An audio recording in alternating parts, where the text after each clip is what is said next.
bahwa karamah yang timbul dari seseorang wali itu tidak menembus keluar dari takdir. Jadi orang yang wali itu tidak bisa keluar dari, sudah ditakdirkan Allah. Dia ini boleh menjadi orang yang wali. Kalau tidak ada itu, yang ada itu belum. Tetapi semuanya didahului oleh takdir Allah. Semua terjadi dengan izin Allah. Mereka tidak bisa berbuat apa-apa kecuali dengan kehendak Allah. Jadi kita ini itu, mungkin di awali kemarin itu kita harus yakin, percaya, yakin dengan Allah. Allah tidak ingkar. Allah tidak berbohong. Janji Allah akan dipenuhinya sesuai dengan apa yang kita lakukan. Kita buat tak baik, balasannya ini. Tak bisa diampuni lagi, masuk neraka langsung. Siapkan dua tempat, surga dan neraka.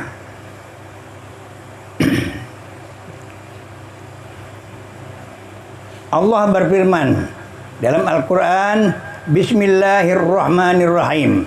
Wa ma tasa'una illa ayyasha Allah Rabbul Alamin. Dan kalian tidak berkehendak kecuali Allah, Tuhan seluruh alam berkehendak. Jadi kita berkehendak itu sudah beri dari Allah. Kita berkehendak malam ini ada pengajian, aku harus hadir. Itu dari Allah. Kalau tak ada, tak bisa.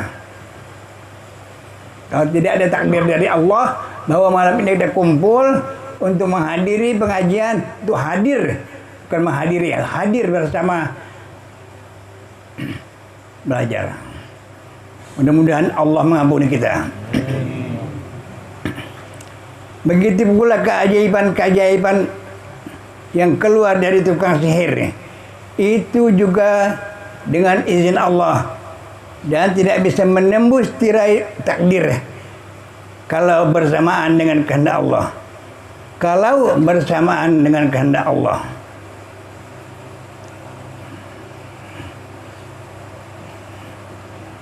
maka sihirnya akan mengenal orang yang dituju. Kalau tanpa izin Allah, maka tidak akan berpengaruh semuanya. Nah, karena kebanyakan ada yang nyihir-nyihir, kau ini ada setan ganggu kau, ada jin ganggu kau. Jangan percaya. Kita hanya percaya dengan Allah. Semua Allah. Kalau aku ini sakit, kata Allah sehat, sehat. Kau bisa mengajar, mengajar. Kau bisa membaca, membaca. Banyak orang yang sehat, tapi dia tidak bisa hadir untuk membaca. Karena takdir dari Allah tak ada. Ketentuan dari Allah tak ada. Jadi kita tidak boleh membelakangi dia dan memandai-mandai. Kenapa? Karena kita nanti akhirnya menduakan Allah. Bila menduakan Allah, itu syirik. Minggu lalu sudah dibacakan, inna syirka la zulmun azim. Sesungguhnya syirik, menduakan Allah itu dosa yang paling besar. Dosa yang paling besar. Ada orang yang minta macam mana besarnya? Oh, nak tahu, tanya Allah aja lah. Suruh dia nanya Allah. Jawabannya. Dia nanya lagi, dia ngolong-ngolong. Kan tadi Pak Haji bilang yang besar, macam mana besarnya? Nanti tanya Allah. Kalau memang perlu, kita ngaji ke sini berdua. Kita bukakan kitabnya. Karena orang yang ngaji-ngaji banyak, ngolong-ngolong banyak, tak percaya banyak. Bahkan sedikit lagi kiamat 2022, 23, 24 nih akan geger lagi. Lebih dari corona nih. Jadi ahli-ahli ulama yang membaca situasi yang akan datang. Begitu pula keajaiban yang kalau dari tukang sihir. Nah, ada tukang sihir datang, dia ngobati aku nih sakit kaki, aku nih sakit paha, aku nih sakit pinggang. Wah, dia memutar tangannya. Otaknya. Yang namanya setan, orang itu bergulit juga tangannya. Oh, dua. Tangan kamu golek, kaki kamu golek. Setan dalamnya tuh. Jika kena Allah tidak, tak ada bergerak. Bila tak bergerak, gagal tukang sihir itu. Jadi kita dilarang percaya dengan tukang sihir, tukang tenung. Kalau tanpa izin Allah, maka tidak akan berpengaruh.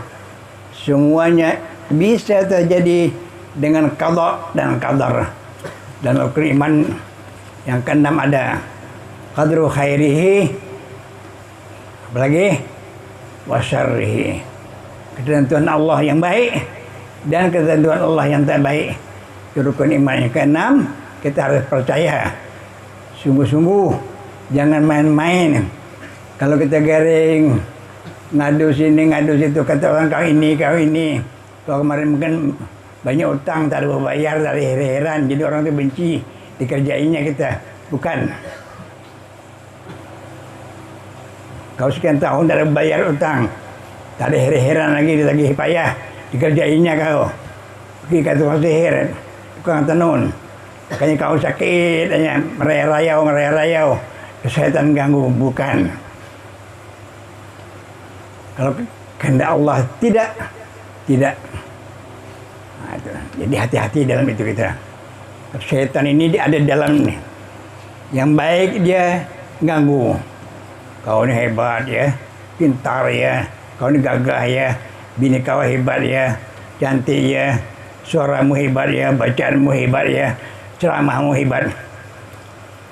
Lalu timbul riak, timbul paharatnya, beunggah-unggah paharatnya, laga-laga hebatnya, habis amal itu hilang, gugur.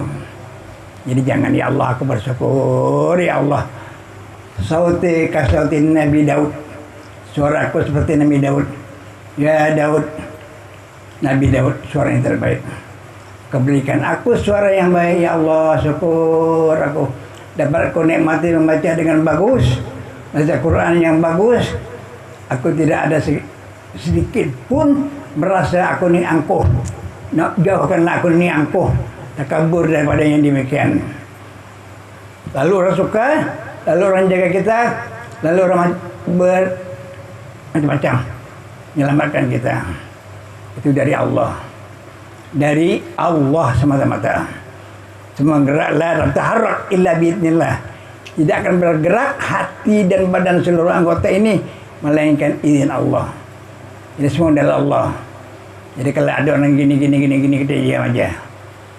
Kalau akan membuat pertengkaran, perselisihan, perpecahan, diam aja. Karena diam itu nilainya emas. Tentang sihir, Allah menyebut dalam Al-Quran, wa ma hum bidarri nabi min ahadin illa biidznillah. Mereka tidak membahayakan seseorang dengan sihir kecuali dengan izin Allah. Kita hormat biasa, tamu datang kasih air teh atau apa yang ada. Tapi untuk berlebih mempercayai, itu Allah melarang. Berarti kata Allah, kalau ada Tuhan yang lain, ada Tuhan yang kedua, kita percaya lagi. Now you don't believe me, you believe the another. Sekarang kau tak percaya aku lagi, kau percaya yang lain. Kalau orang pacaran biasalah dia percaya dengan yang baru. Dia percaya gini, awak apa? Awak ni buntu. Rokok minta buntu. Ada rokok ada? Kita ngopi yuk. Ini menengok di warung, kalau ada kawan-kawan ngopi, cepat masuk. Jangan. Allah tak suka. Ada waktu nanti aku beri, kata Allah. Rezeki untukmu, kopi yang paling enak datang. Jadi jangan ragu. Itu kata Nurhalis, don't worry about me. Jangan khawatir dengan aku. Aku tetap dengan kau lah. Perlu hati-hati keyakinan. Keyakinan harus jangan sampai goyang. Kalau goyang kita, iman kita sikit aja goyang, melenceng, go to hell, masuk neraka. Ada cerita lagi. Ada seorang ahli asma yang tinggal di Mekah. Orang menyebutnya Syekh Badriah karena ia seorang pemimpin kumpulan bacaan asma ahli Badar. Ia difitnah oleh salah satu muridnya sehingga ia marah kepada Sayyid Maliki. Dia aslinya seorang Maroko yang gampang marah. Di dalam hari ia menulis bacaan untuk mengganggu Sayyid Maliki. Di tengah ia menulis bacaan itu, ia mengantuk. Ia berhenti dan tidur. Kertas yang ia tulis ditaruhnya di bawah bantal. Ini ceritanya. Apa yang ada di bawah bantalmu? Kalau engkau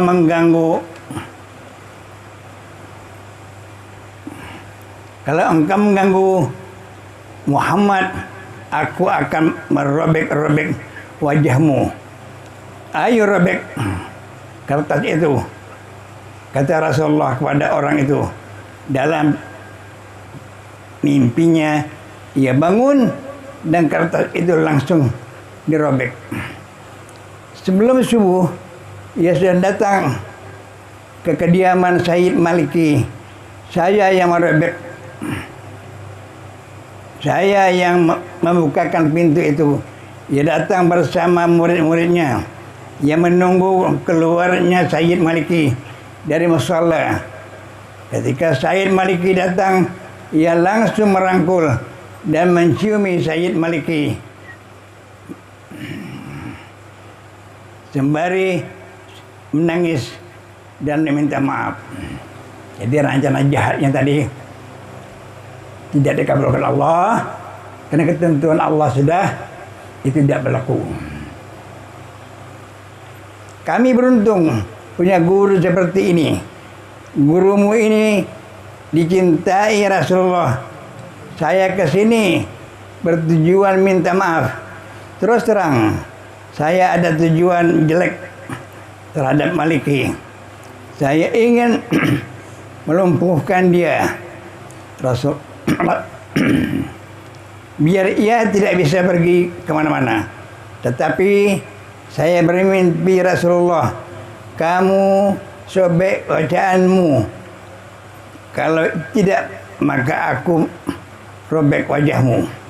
Ujar Syekh Badriah bercerita kepada murid-murid Maliki. Sayyid Maliki memaafkan orang itu yang meminta kepada Sayyid Maliki menemaninya, mengawaninya ke Madinah untuk memintakan maaf kepada Rasulullah. Berangkatlah mereka berdua satu mobil ke Mekah. Begitulah sihir asma, dan apapun tidak akan berpengaruh kalau tidak ada izin dari Allah. Jadi kesimpulannya, kita harus sebagai hamba Allah yang lemah, karena Allah ada menyebutkan, ya ayuhan nas, hai manusia, antumul fuqara, kamu itu fakir, tidak ada apa-apa. Jelas lantang Allah dalam Quran, yang ngaji, yang membaca tahu dia situ. Apalagi tahu maknanya. Ya ayuhan nas, antumul fuqara, manusia, kafir kah, Islam kah, apakah kamu itu lemah, kamu itu fakir, itu lebih daripada miskin. Keperluan 10.000 cuma dapat 2.000. Kalau miskin, keperluan 10.000 dapat 9.000, dapat 10.000. Kalau fakir, kurang, jauh kurangnya.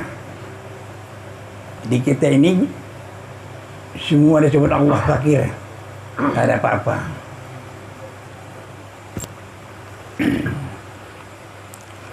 Kita salat subuh dulu. Habis salat subuh, kita bicara. Kata Maliki, kamu beruntung punya guru seperti ini. Gurumu ini dicintai Rasulullah. Saya kesini bertujuan minta maaf. Terus terang, saya ada tujuan jelek terhadap Al-Maliki. Saya ingin melumpuhkan dia, biar ia tidak bisa kemana-mana. Tapi saya bermimpi Rasulullah, kamu sobek bacaanmu. Kalau tidak, maka aku robek wajahmu. Ujar Syekh Badriyah, bercerita kepada murid-murid Al-Maliki. Sayyid Maliki memaafkan orang itu. Ia meminta kepada Sayyid Maliki menemaninya ke Madinah untuk meminta maaf kepada Rasulullah. Berangkatlah mereka berdua satu mobil ke Madinah. Begitulah sihir, asma atau apapun tidak akan berpengaruh kalau tidak ada izin dari Allah. Jadi apa-apa kita hendak apa-apa, berdiam dulu, bertumaninah dulu, merenungkan dirinya lemah, tak ada apa-apanya ini. Kita ada maksud agar usaha kita ini berjalan cukup untuk sehari-hari, anak yang sekolah, anak yang kuliah, anak yang sakit, baru kita jalan. Kalau tidak minta, kan Allah nyuruh minta. Wa idza sa'alaka ibadi inni qarib. Kalau apa-apa hendak umatmu itu, hai Muhammad, bilang dengan aku. Aku nak minta ini, minta ini. Sudah tawari. Allah suka orang yang minta, banyak doa, mengakui diri lemah, memang fakir. Tapi usaha jalan juga lah. Jalan, jual apam kah? Ada usaha intermedia mandar. Yang dimaksud bahasan yang lalu itu orang ini semata-mata diam. Tajrid, dia mengharapkan amalnya di masjid, beramal, berzikir, doa, tahajud dan lain-lain. Atau yang lain-lain. Tidak bisa juga. Allah nyuruh. Batasnya adalah maka sahabat wa alaiha maka sahabat. Rabbana la tu'akhidna in nasina ma akhtana. Ila akhir. Karena kalau dia menyakiti cukup melimpah banyak, nanti timbul ketakaburan. Aku diam-diam begini pun kaya dari kau lagi, enak dari kau lagi, mobil, rumah ganal, bini tiga suku ya, ada Bajau, ada Banjar, Bugis ada.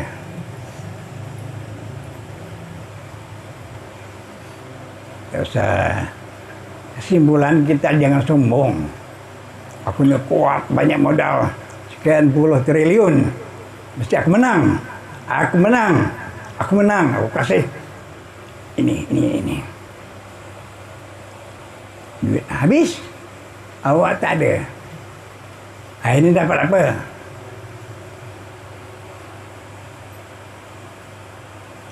Begitulah sihir asma atau apapun tidak akan berpengaruh kalau tidak ada izin dari Allah. Apalagi kalau yang diganggu, dibela oleh Rasulullah seperti Sayyid Maliki, maka kita akan beruntung. Macam mana caranya kita supaya ketemu Rasulullah? Ini luar biasa. Mimpi jadilah. Sekejap jadilah. Amalannya ada abah terima dari guru. Ingatkan sehari-hari itu. Allahumma salli ala sayyidina Muhammad wa ala alihi wasallim. Allahumma salli ala sayyidina Muhammad wa ala alihi wasallim. Allahumma salli ala sayyidina Muhammad wa ala alihi wasallim. Allahumma salli ala sayyidina Muhammad wa ala alihi wasallim. Sambil duduk, sambil berdiri, sambil berabah, baring, sambil duduk dan kawan. Amalkan itu berapa ratus, tak kira ratus. Dan itu pun kehendak Allah. Menggalakkan hati itu suka Allahumma shalli ala sayyidina Muhammad wa ala alihi wasallim. Allahumma shalli ala sayyidina Muhammad wa ala alihi wasallim. Seolah-olah Rasulullah hadir di depan kita, menyaksikan kita. Wah, dia ni menyebut aku. Allah pun menyebut Rasulullah. Innallaha wa malaikatahu yusalluna 'alan nabi. Ya ayyuhalladzina amanu sallu alaihi wasallimu taslima. Satu aja kita baca dengan penuh khusyuk dan ingat dengan Rasulullah, dibayar dengan 10 ganda. Satu ganda ni dunia tak cukup bayar. Langit bumi ini nak bayar itu tak cukup. Kadang itu kecil kata Allah. Kamu itu pun dah kecil. Pakir lagi. Kecil, pakir, kecil, pakir. Manusia. Kerana manusia ini orang yang pelupa. Suka lupa. Dah dengarlah pengajian. Ini dengar. Nanti hilang. Karena gangguan-gangguan ego. Gangguan-gangguan merasa diri ini hebat. Dulu abang pernah baca, saya ini adalah orang yang super power. I am super power. Orang yang paling hebat. King of the king. Yaitu Superman. Superman. Baru Superboy. Pemuda yang gagah. Preman yang gagah. Terakhir apa? Lalis Superme. Celok kayak panas. Lana. Jadi jangan. Jadi macam mana bah? Sampai orang ngaji di masjid bodoh. Orang ngaji di masjid bodoh. Orang ngaji di masjid bodoh. Ambil baju kopiah singlet kolor yang dibeli pakai akad jual beli. Aku beli ya kolor ni 15.000, aku jual. Baru halal dibuat sembahyang. Kalau tidak sah sembahyangnya. Karena tidak akad jual beli. Ibu lo ulang tak apa-apa lah awal sampaikan. Beli songkok kan mahal lah 35.000. Tapi aku beli apa ya ibu ya. Ini. Beli obat, tahu kayak aku beli ya di Colgen 10.000. Iyalah nih, adalah. Yang penting hati kita dengan Allah sudah mengatakan dengan dia. Kalau udah obat itu jadi bisul. Larat dia. Dengan harap ini kepala hilang. Dan dimulai baca auzubillahi minasyaitonirrajim. Nawaitu akalat dawa bisihati jasadi bi'ibadati lillahi ta'ala. Itu niatnya. Aku makan ini obat untuk sihat badanku, untuk ibadah diriku kepada Allah, karena Allah. Semua karena Allah. Ini karena Allah. Yang masuk pelajaran ke dalam hati kita sekarang ini karena Allah.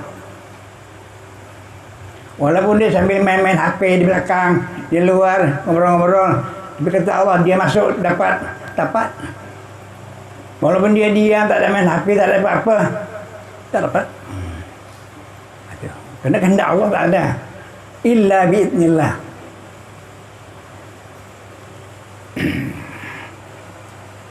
Demikianlah halnya dengan mata yang jahat atau disebut dengan ain. Dia ada mata yang jahat. Seseorang tidak akan terkena pandangan mata jahat kecuali dengan izin. Matanya yang jahat banyaklah. Misalnya kita melihat ini bagus, melihat ini cantik, melihat ini terus timbul hati dari mata ke hati. Mau ini bulat galik dalam kelamu, bantal kemek jadinya. Guring ganda. Ingat dosa. Ya Allah, makhlukmu itu, hambamu itu bagus, suka aku. Ya Allah, berilah kesukaan. Dia tu mau nerima aku. Minta dengan Allah aja. Tak cepat lambat, tapi kalau dulu orang biarlah dia. Silakanlah, please juga deh.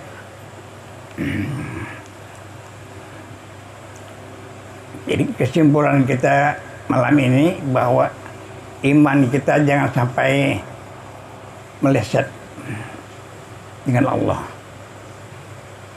Ini apalagi ini mau pilkada, mau belek ini, yang banyak ini, ini. Kita diam aja lah. Kita jaga bini, jaga anak, yang sekolah beda. Tengok bukunya, tulisannya macam mana, kontenannya macam mana, nak.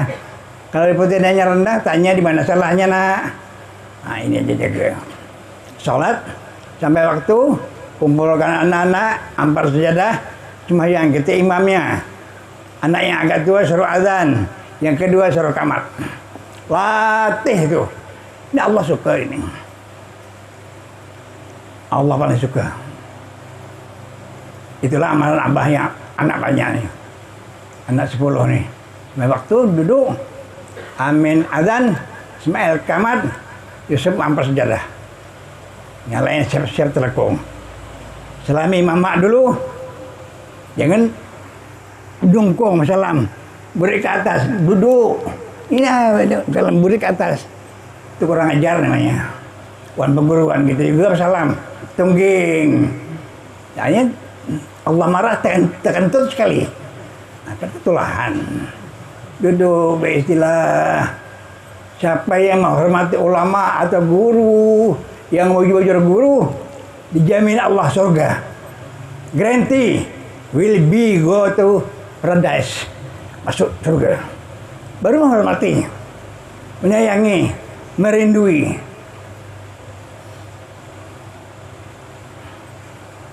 Jadi jangan menyebut guru itu apalah. Bukan dia alim dia tuh. Gini-gini cuma. Kalau yang cewek, getek lah juga dia. Itu asal dibaca. Kita ambil yang plusnya aja. Yang baik. Jadi malam ini sini aja, Abah. Teruskan lagi nih, ada anak Abah nih. Yang alim. Ada 2 nih, Ustaz Nurhalis. Kalau Abah tak ada lagi nih, ada 2. Di rumah ini memang dipersiapkan sudah diberi wasiat untuk pengajian. Tak boleh anak jual-jual. Jadi kirim sudah. Al-Fatihah.